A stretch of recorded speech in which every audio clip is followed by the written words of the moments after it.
Hi, Jennifer here with Next Step English, and today we're going to talk about 6 tips to help you master your next English speaking exam. One of my passions in life is learning foreign languages. In particular, I love writing in a foreign language. I love being up late at night with my dictionary, searching for that perfect word to help me say exactly what I want to say. And even in the beginning, I've always loved having the opportunity to speak with a native speaker in the language I'm learning. But speaking exams are different. And when I first started learning foreign languages when I was in school, my speaking exam scores were not what they should have been. I'm going to share with you the insights that have helped me over the years, and if you put them into practice, I know you're going to surprise yourself on your next English speaking exam. Tip number 1, fib a little. On your English speaking exam, you have to get over that feeling of wanting to be completely honest. I cannot tell a lie. No more of that!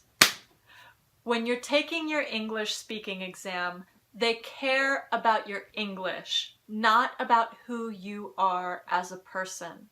They don't care about what you say, they care about how you say it. So, if they ask you about your favorite season, and in real life you love spring, but you can't think of the vocabulary you need to talk about spring, talk about winter. I don't care if you hate winter, and neither will your test giver.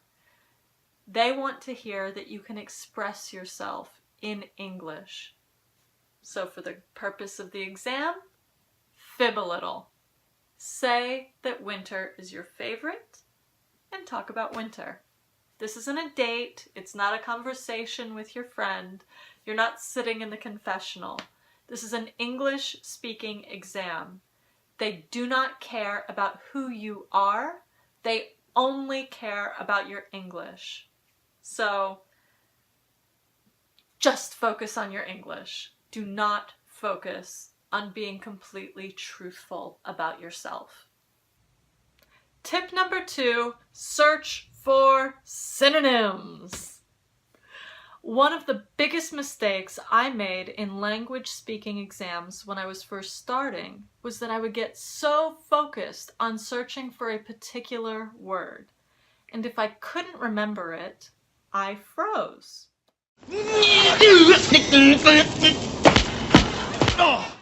But I really started to improve my scores when I learned how to move on. If I couldn't think of a particular word, I thought of another word that meant the same thing, or another way to express the same thought. For example, if you want to say that you hate the cold, but you've forgotten how to say that, you have so many other options.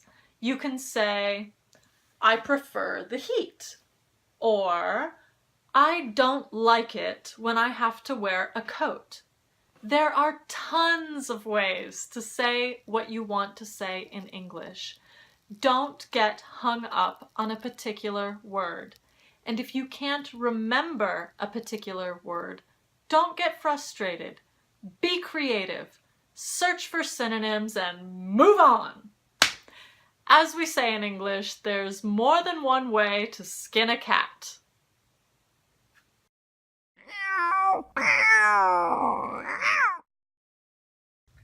Tip number 3, buy time. And no, you don't need to bring your wallet to the testing center. To buy time means to do something to cause a delay. In this case, to allow you more time to think about what you want to say. If you need to buy time, you can use one of the phrases that we have in English to introduce your thought. While you say the phrase, your brain continues to work and you can think about what you want to say. This is a really common tactic if you watch interviews with politicians. If they're asked a difficult question, they often buy time by introducing their thought with a phrase like, well, or if you ask me, or that's an interesting question. While you say those phrases, you have a moment to gather your thoughts.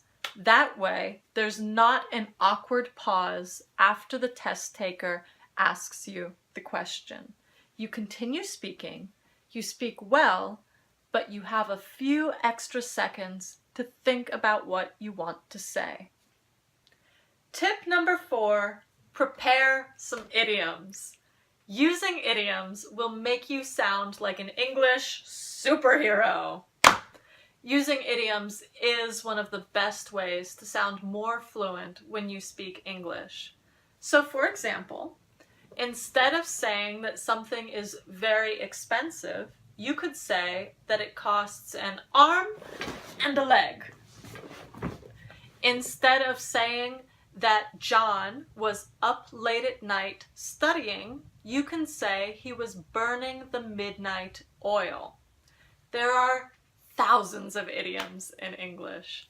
So, in the week leading up to your speaking exam, brainstorm some of the idioms that you already know. Think about different contexts in which you could use them and practice using them throughout the week so that they're fresh in your mind when you take your English speaking exam. You don't have to use 50 idioms in your speaking exam. In fact, if you did, it would sound a little bit odd. She is very kind to your brother. She's got a yen for him. A yen? That's when someone sends you, and Ta sends her. Sends her where? Oh, Pop, that's Bob. Pop. But if you use 2, 3, 4 well-chosen idioms naturally as you speak, you are going to really impress the person giving you the exam. Using idioms will definitely make you sound more fluent when you speak English. Tip number 5, offer detail. If you're having a conversation with a friend and they ask you, "Do you like dogs?" it's perfectly natural for you to respond, "No, not really." But you can't do that in your English speaking exam. An English speaking exam is not a genuine, natural conversation. It is your opportunity to show the test giver what you can do with the English language. It's your opportunity to offer detail. So, are there negative adjectives you could use to describe dogs? You could give your reasons for not liking dogs. You could talk about an animal that you prefer to dogs. Are you more of a cat person? You could compare dogs and cats. Or, one of my favorite ways to offer detail is to provide an anecdote, a short story from your life about why you don't like dogs. Were you attacked viciously by dogs when you were camping as a child? And remembering rule number 1, that story does not need to be true.